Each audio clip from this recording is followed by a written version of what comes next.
All right, team. Today's period of instruction is going to be on decisiveness. That is your leadership trait of the day. There are 14 Marine Corps leadership traits that we are adopting for use within Two Marines Moving within the organization. Decisiveness is one of my favorites. And so to begin with, make sure we all have the same understanding.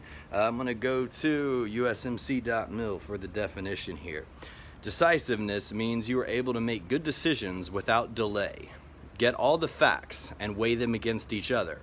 By acting calmly and quickly, you should arrive at a sound decision. You announce your decisions in a clear, firm, professional manner. Decisiveness is a crucial skill to develop, but it needs to achieve a balance between rashness, that is, acting too quickly with too little data, and analysis paralysis, needing all the facts to make the slightest of decisions. So it's a skill. It's a skill that is perishable. It's a skill that you can learn. It's a skill you can develop. It's a skill you can grow. For my managers at Two Marines Moving, I need everyone to display this skill. It is a paramount importance for any manager, any leader in any organization, especially at Two Marines Moving. So I want to follow it with a couple of details here to be able to frame it and give you some aiming stakes to work with. One, a 90% solution now is better than a 100% solution later. That's every time, and that's for a couple of reasons. One is there is no such thing as a 100% solution. There is no such thing as perfection. I can pull up any company, whether it's Amazon, Google, or we can go back to the railroad and tycoon era and go to Standard Oil. There were mistakes that were made. Any military operation from D-Day invasion, Normandy, Iwo Jima, there's mistakes that are made. But the key to success for any of those organizations, be it a military unit, be it a branch, a whole entire war effort, or be it a business organization, is you had decisive managers that took action. That 100% solution, it's not going to happen. And so take that 90% solution. That doesn't mean drop your quality standards to nothing. That doesn't mean just give it the old college try and then fail and that's all right. But it does mean that if you fail in that decision that's made, then you make another decision.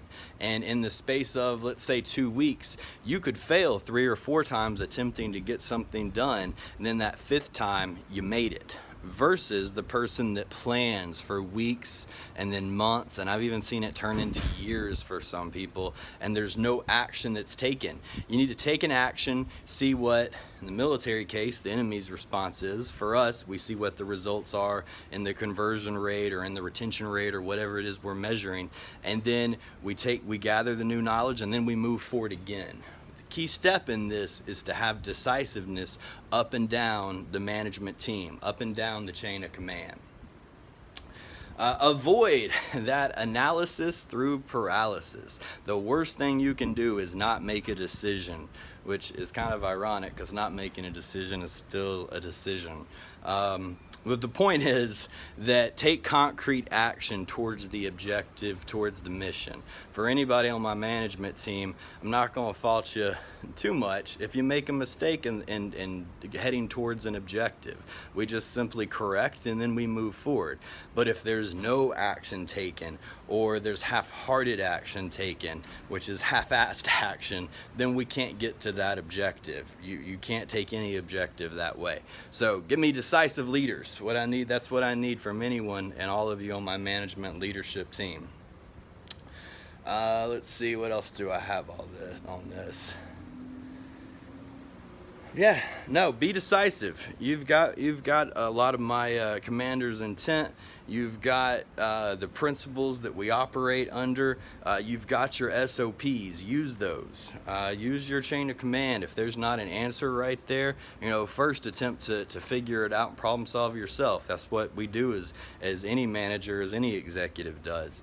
And then if you still don't have a solution, bring it up to your chain of command, and then we'll work on it, and we're going to be applying the same exact traits and mechanisms. We might just have a perspective that you don't. So we'll get the problem solved. But act decisively, push forward.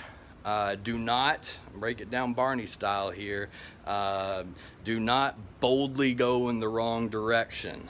And so if you want to imagine as an analogy, Civil War general says to Colonel Morton, Colonel Morton, I need you to take your battalion to the right, Colonel Smith's going to the left, and we're going to envelop the enemy. We're going to do a double envelopment. And that means basically it's a pincer movement. So team's going to swing left, one team's going to swing right, and then the idea is that you cut off the enemy from retreat, and you're controlling the actions throughout that day with your decisiveness. Now, if Colonel Morton takes that order and says, you know what I think's best is to go 20 miles behind the lines here, and I'm going to just step back and analyze. I'm just going to watch the situation.